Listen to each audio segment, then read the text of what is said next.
नमस्कार दोस्तों, मैं किस्साबाज वाला लेकर आया हूँ विश्वविख्यात लेखकों की कहानियों का गुच्छा। दोस्तों, अगर हमारी कहानी आपको पसंद आए तो इसे लाइक, सब्सक्राइब और शेयर जरूर करें। तो आइए बिना देर किए शुरू करते हैं हम आज की कहानी। कहानी का शीर्षक है एक रात। इसे लिखा है भुवनेश्वर ने।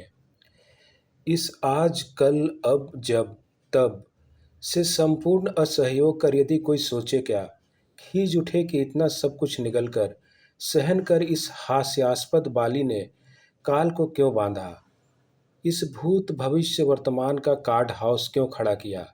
हाँ, यदि सोचे क्या, खींच उठे कि कछुए के समान सब कुछ अपने में समेटे वर्तमान कितना शीतल और कठोर है। और फिर उसे देखे, उसे क्यों सृजन के इस अंध विपुल जनसंघात से किसी एक कृति को उठाकर माइक्रोस्कोपिक विज्ञता में पिघला दे, पर उसी को क्यों न देखे।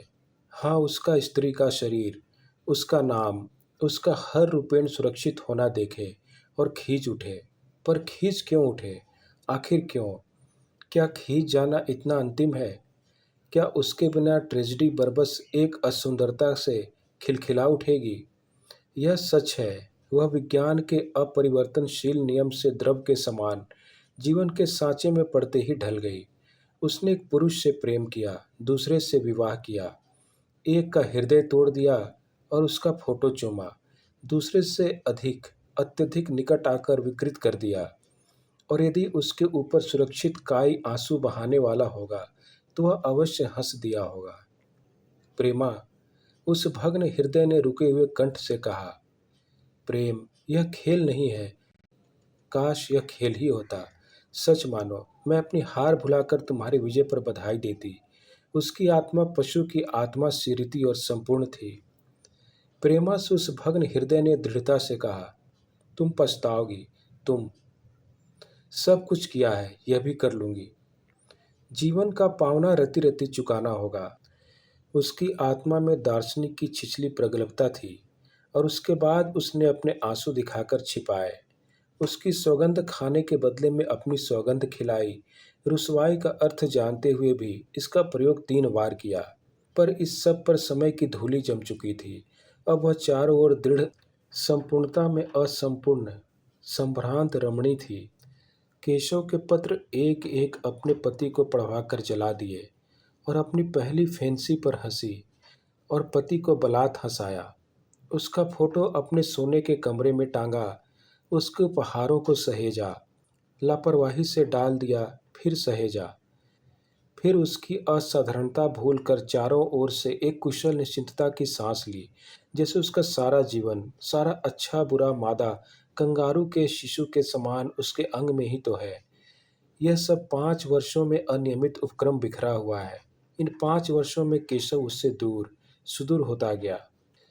निकट होने का कोई अर्थ भी न था। पर 5 वर्ष बाद इस मेरी गो राउंड में वह फिर एक दूसरे के सामने खड़े हो गए और कुछ विचित्र हास्यास्पद जीर्ण और अपंग उनके बीच में था। उसकी कथा इस प्रकार है। प्रेमा के पति रेलवे के ऑफिसर हैं। प्रायः हेड क्वार्टर से बाहर जाते हैं। प्रेमा उन्हें स्टेशन पहुंचाने जाती है। वह उसकी ओर देखकर मुस्कुराते हैं, यह उसकी ओर। वह कुछ गंभीर बात करना चाहते हैं। यह पूछती है, वह कौन है? वह जिसके साथ कुत्ते ही कुत्ते हैं। वह उसका हाथ दबाते हैं। वह मुस्कुराती है, ऊंची एड़ियों की शिकायत करती है और गाड़ी चल देने पर रुमाल या घबराहट में छाता हिलाती है और उसके बाद अनमनस्क तेज तेज चल देती है। ऐसी ही एक रात वह अकेली नहीं, अपने 2 वर्षीय शिशु को लेकर पति को विदा करने आई। चलते समय उसने शिशु को लेना चाहा, पर वह न आया और वह वैसे ही बोली, जाओ, इसे लिए जाओ, पापू से इसका जी ही भर जाए। और वह सचमुच उसे लेकर चल दिए। उनका चपरासी चुटकियां बजा बजा कर पोपले मुंह से उसकी हंसी की नकल कर रहा था और वह डूबकर अपने को संपूर्णतः भूलकर रेंगती हुई गाड़ी के साथ भागी। माई बूबी, पति ने घबरा कर डर कर खींच कर कहा। बिहेव, उस स्वर में खींच थी या डपट वह निश्चय न कर सकी और 1 मिनट रिक्त रुककर तेज तेज लौट पड़ी। लौट कर देखा, एक कोने में हिंदू पानी से पीठ अड़ाए होलडाल पर बैठा है। केशव। वह ठिठकी, डरी और फिर खड़े होकर मुस्कुराने लगी। पर केशव रेलवे टाइम टेबल इस त्याग से पढ़ रहा है जैसे निराला की कविता हो। वह फिर मुस्कुराई, अधिक हाव से, और केशव उठा और उठकर रह गया। प्रेमा ने कहा, तो बीमे का काम करते हो? और छठी बार निरर्थक हंस दी। और केशव स्वादहीन रंगहीन जीवन से कुछ खोज निकालने का प्रयास में उसे और भी उलझा रहा था। और प्रेमा उच्छ्वास लेकर बोली। और केशव रिक्त नैनों से उसकी ओर देखकर बाहर अंधकार में देखने लगा। कपूर के यहाँ क्या खाया होगा? कुछ बनवाऊं? दिक्कत है, मैं कुछ न खाऊंगी। नहीं तो अब तक न बन जाता। नहीं, नो नो। चाय? हम्म। हम्म। फिर चुप चुप दोनों इतने निकट आ गए कि प्रेमा उठी, अचानक भद्देपन से देखूं। और केशव ने सिगरेट जलाई और 5 वर्षों को तत्परता से एकत्र कर टटोलने लगा। वह प्रेमा को भूल सा गया था। पुरुषोचित शौर्य से बाधित वह भूल ही गया था। पर आज वह सोच रहा था कि वह इससे पहले इसी तरह अचानक वहाँ, जहाँ उसे सींग भली भांति समा सकते हैं, इससे पहले क्यों नहीं आया। और प्रेमा क्या समय चक्र के साथ इतनी तेजी से नहीं घूमती। वह बाहर बरामदे में निकल आया। देखा, प्रेमा एक कुर्सी पर बूत बनी बैठी है। अंधकार में, अनिश्चितता में उसके पदचाप सुनकर वह उठ खड़ी हुई और हंस दी।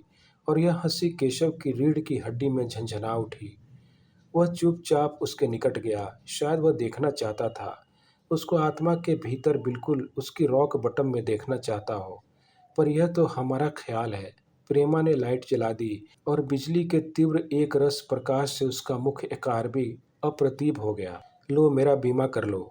वह फिर हंस दी और केशव ने तिलमिलाकर सिगरेट को 2 बार चूस कर फेंक दिया। वह दोनों बैठ गए और फिर चुप। पर केशव जैसे अपने आप को अचानक एक क्षण में पा गया। कौन जानता था कि हम लोग फिर मिलेंगे इस प्रकार? फिर मिलेंगे। वह जैसे इन एक एक शब्दों की सूक्ष्म ध्वनि नहीं, स्थूल शरीर दांतों से चबाना चाहती है। केशव हताश हो गया। प्रेमा, उसके वर में विचित्रता थी, पर वह इस विचित्रता से चौंकी नहीं, इंट्रिग्ड न हुई। प्रेमा, तुम्हारे कै बच्चे हैं? जैसे इसी प्रश्न को करने के लिए शब्दों का दास बना हुआ है केशव। जैसे उसे यह प्रश्न करने का निर्विवाद अधिकार है। प्रेमा ने निर्विकार कहा, एक। नहीं।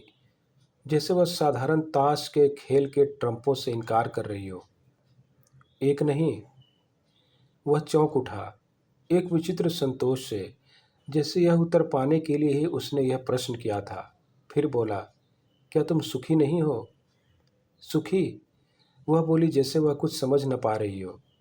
प्रेमा, अब केशव ढर्रे पर आ रहा था। उसे एक अद्भुत संतोष ने आंदोलित कर दिया। वह कुर्सी को दीवार से अड़ाता था। एक बार उसने हाथ बढ़ाकर उसकी शीतल गोरी बाहों को भी छूना चाहा। हाँ, छूना, और उसे ऐसा प्रतीत हुआ जैसे इसमें कुछ भी अतीमता नहीं है, कुछ भी। पर प्रेमा चुप थी, शरीर और आत्मा से।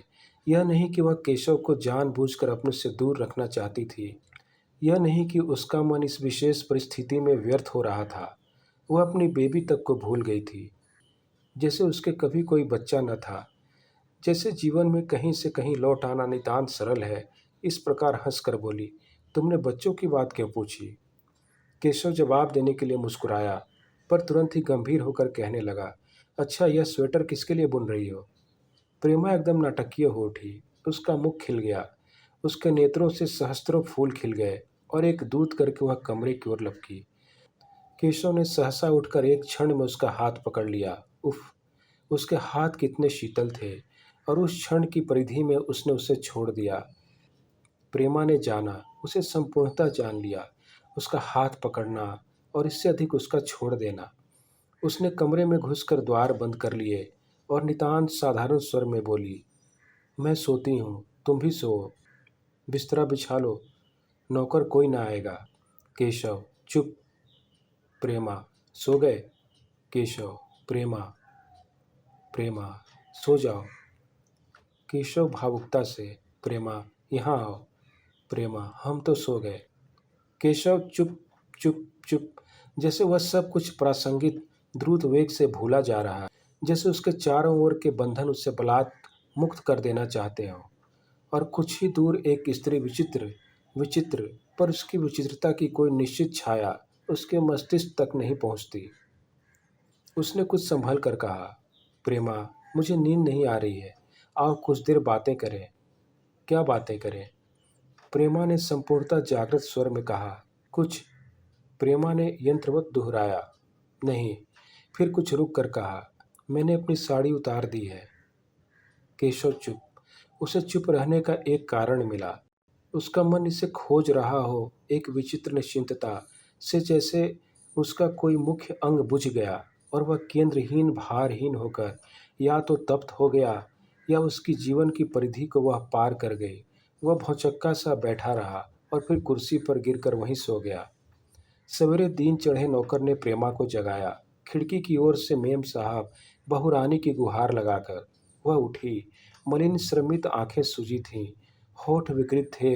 नौकर बोला, वह बाबू सवेरे ही चले गए? सहसा उसने उसकी आंखों में देखकर इसकी तस्दीक कर ली। केशव एक पत्र छोड़ गया था, भारी सा नीला लिफाफा। उसने बार बार उसे उल्टा पलटा और बाद में वैसा ही संदूक में रख दिया। दिन भर वह कुछ अनमनी सी रही और एक स्वेटर बुनती रही। शाम को बाहर पति का स्वर सुनकर भी न उठी। पति ने द्वार में घुसते कहा, लीजिए साहबजादे को, देख लीजिए मैंने कुछ छुटा लिया हो। और फिर यह सोचकर कहीं यह अधिक तीता न हो गया हो, असंगत हंस दिए। नहाकर कपड़े बदलकर उन्होंने देखा, बच्चा अनमना प्रेमा के पैरों में लिपटा और वह वैसे ही यंत्र चालित स्वेटर के फंदे डाले जा रही है। उन्होंने कुर्सी के हत्थे पर बैठकर उसे खींच कर कहा, क्यों, बहुत नाराज हो? उसने बाधा न डाली, हुलसी नहीं, सहज अनमनी सूखा मुख ऊपर उठाकर कहा, केशव, क्या केशव यहाँ आया था?